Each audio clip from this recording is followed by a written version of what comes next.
What is up, guys and girls? Hurricane Liz here, back for another video of the top 5 hot niches of the week. And this time I'm gonna do it live, which means I'm not gonna prepare, I'm not gonna do any of that. I'm just gonna jump on out there and find what's hot. And hopefully you learn a lot about the way I think, the way I reason, and the way I try and identify trends before they actually even happen. All that and a heck of a lot of fun, including you guys get to find out more about how I got my hair cropped off. I mean, it's still kind of long, but this is what happens when you do home haircuts, people. It's more dangerous inside your home than it is outside your home. I got a bad haircut, and now I'm facing the repercussions because of that. So hopefully you haven't gotten a bad haircut, but I will guarantee you this, despite the fact that they did trim off some of my hair, luckily they didn't trim off any of my brain. So in this video, we go and jump into and take a look at the hot niches of the week. I'm excited, I hope you are. No bad haircut is gonna stop me from telling you guys what's hot and what's not. Let's go. All right, so we're in my desktop, and what we want to Google is we want to go to the Amazon Bestsellers, right? When we click onto there, I'm here at Amazon Bestsellers. So now I actually just jumped into children's books and then activities, crafts, and games. And I'm not going to look at the bestsellers. Again, you guys kind of know the drill on why I don't look at those. If I don't find 5 here that I like, we're going to jump back into bestsellers and then still look in the hot new releases, because we don't want to see what's selling best. We want to see what is fire at the moment. So let's see what I find. So some of us, all of us. I don't get that. I guess I could click in there and find out more about it, but I kind of don't want to. I'm kind of like lazy about it.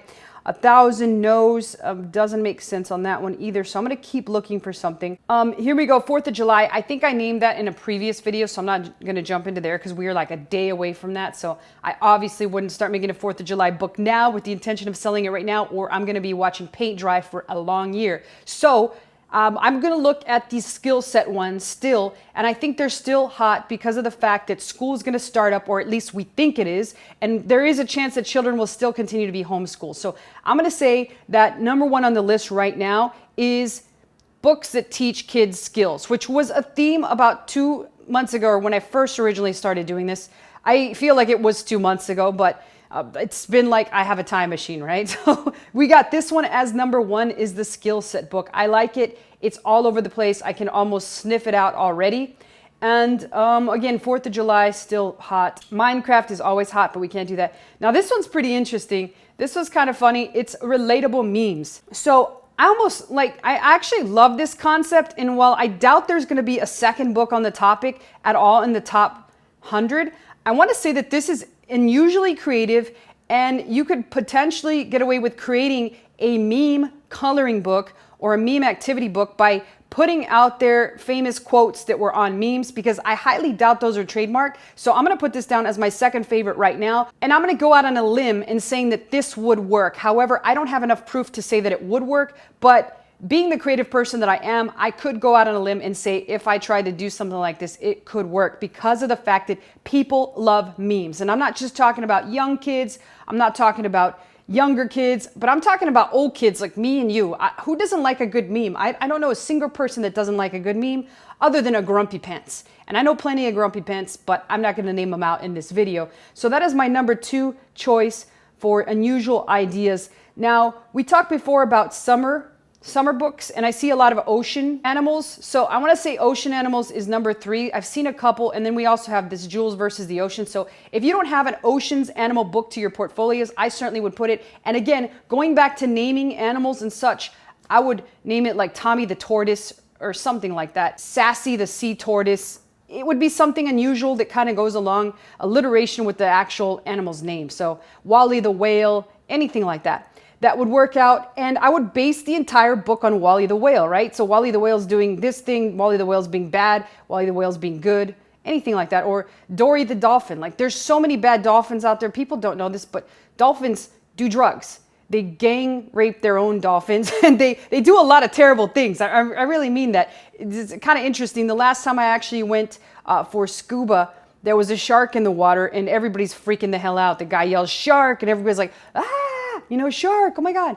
And about 15 minutes later, there's a dolphin sighting, and everybody's like, "Dolphin," and everybody's trying to rush to the water to get in there to see these guys. And little do they know, those guys are the bullies of the ocean. Look it up if you don't believe me. I'm dead serious about that. Be careful if you see a dolphin. They try to rape people too. So you want to definitely be careful. All right, enough of the rant about dolphins. Let's see what else we've got going on here. Here's Bluey, that dog that ripped off Blue's Clues. So I'm not really too fond of that dog. He is a ripoff. He's a knockoff Blue's Clues, I'm telling you. All right, let's see what else we see. We picked Aliens last time. Your God's Girl Back to School Planner, which is interesting. I kind of actually love this, and this will be like whatever number it is. I already lost track since I'm doing this live. But I like the fact that they put in a couple themes in one, which I think is extremely creative. First and foremost, they put in God, right? They put in religion.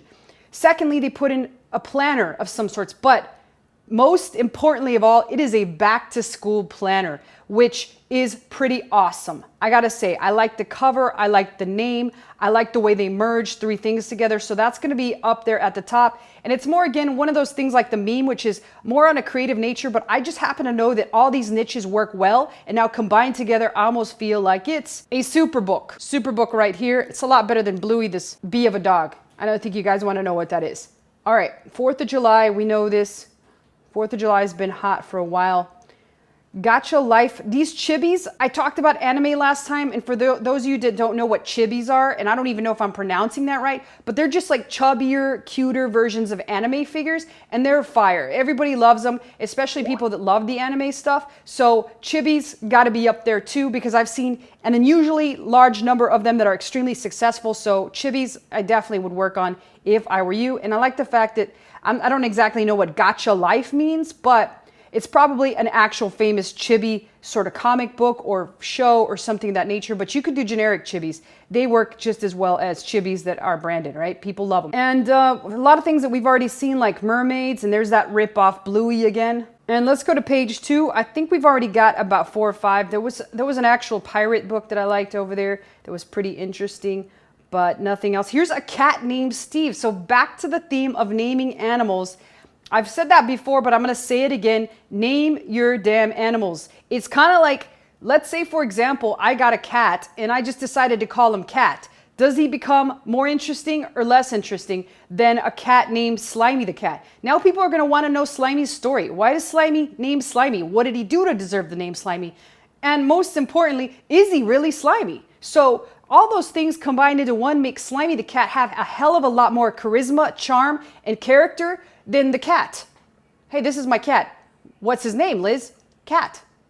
Nobody's going to give a shit about Cat. Nobody's going to care Cat's story. Nobody's going to want to know anything about that. They're going to think I'm boring and they're going to think Cat's boring. But Slimy, we got to keep our eye on that little handsome slimy devil, right? Okay, so let's continue to move. Here we go. This is awesome right here because this kind of shows you guys that I'm not crazy and I'm not a lunatic, even though I'm talking about cats named Slimy. But a haunted house book has already popped in here in the top bestsellers, which basically means that any October or Halloween related book can go viral. And guess what? People are already starting to look at it. And most importantly, the reason this is happening is because people are bored to shit inside their house. As a result, more people are buying more than ever on Amazon, and they will continue to do so. So get your Halloween books out there now, people, and make some money. And come back to this channel and say, Liz, thank you for telling me to make my books in July, right? Do something better than sit there and watch some Netflix, because I'll tell you something, there's not that many good movies coming out on Netflix right now. So that was about 6 already that I've seen. This one's interesting too. I'm just going to mention it, but I think it's kind of a little too late. It looks like somebody that's a scout that would do camping and things like that and maybe go to camp over the summer. But now a lot of kids can't do that. So why not give them a book about somebody that's doing it so they can live vicariously through this little gal named Hilda, who doesn't seem to be as mischievous as most kids, but at least she'll teach some kids some good manners and things of that nature. It's doing good. So that's all I care about. I don't care about the book. I don't care about anything. Here, as we covered before, we've got dinosaurs and all sorts of stuff that doesn't really stand out.